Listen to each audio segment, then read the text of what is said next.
வணக்கம் 100 acre viewers. இப்போ நம்ம ஒரு ஹாட்டான ஒரு டாபிக் தான் பார்க்க போகிறோம். இப்போ ரீசெண்டாக பார்த்தீங்கன்னா ஹாட் நியூஸாக போயிட்டு இருக்கிறது ஏகேவோட படத்தை பற்றி தான்.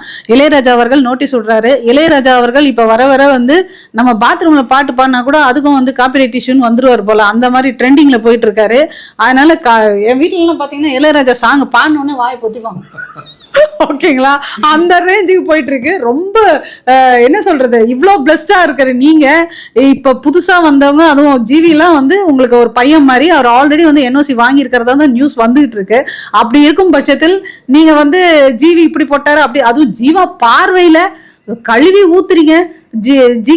ஜிவி வந்து புதுசா மியூசிக் போட மாட்டீங்களான்னு, இப்ப புதுசா மியூசிக் போட மாட்டீங்களா, புதுசா கதை எழுத மாட்டீங்களா அப்படின்னா வீட்டுல திருப்பி திருப்பி இட்லி தோசை உப்புமா இதுதான் நடக்குது. ஓகேங்களா, சோ இங்க இருக்கிறது அங்கேயும் அங்க இருக்கிறது இங்கேயும். நீங்களே பாத்தீங்கன்னா இளையராஜா சாங்ல அப்படின்னு வரும்போது அந்த இன்னொரு சாங் எடுத்துன்னு அந்த ராகத்தை போட்டு அப்படி ஒரு மிக்சிங் திருப்பி ஒரு புது பாட்டு கொடுக்குறாங்க. இவ்வளவுதான் வாழ்க்கை.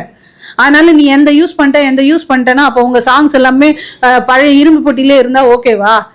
மிஞ்சி போனா வந்து டவுன் பஸ்ல திருநெல்வேலி உசிலம்பட்டி போகும்போது மட்டும்தான் உங்க சாங் கேட்கிறோம். இல்ல சகலகலா வல்லவன் வந்து நியூ இயர் அன்னைக்கு மட்டும்தான் கேட்கிறோம். இல்ல தனியா இளையராஜா ஹிட்ஸ்ன்னு சொல்லிட்டு அந்த ட்ராக்ல போய் தான் கேட்க வேண்டியதா இருக்கு. அப்போ உங்க சாங் வந்து இப்ப இருக்கிற லேட்டஸ்ட் 2K கிட்ஸோட வந்து ட்ரெண்ட் கொடுத்துருக்கோம். அது மட்டும் இல்லாம சகலகலா வல்லவன் சாங்ல கமலஹாசன் வெறும் டான்ஸ் ஆடுறாரு. பட் இந்த இடத்துல பாத்தீங்கன்னா அதே சகலகலா வல்லவன் கன் ஷாட் வச்சு சுடுற மாதிரி ஒவ்வொரு பீட்டுக்கும் கொடுக்குற மாதிரி அந்த மாதிரி ஒரு புது கிரியேட்டிவிட்டியை ஆத்விக் வந்து பண்ணியிருக்காரு.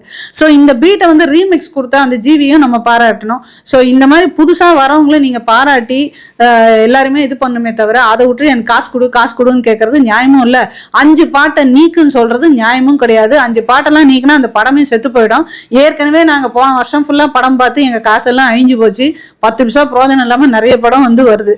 அப்படி இருக்கும் பட்சத்தில் இந்த மாதிரி ஏதோ ஒரு படம் தான் ஃபேமஸாக ஓடிக்கிட்டு இருக்கு. அந்த படத்தையும் நீங்கள் வந்து இதை அதை டெலிட் பண்ணு ரிமூவ் பண்ணு அப்படின்னு சொன்னீங்கன்னா நல்லது இல்லை சார்.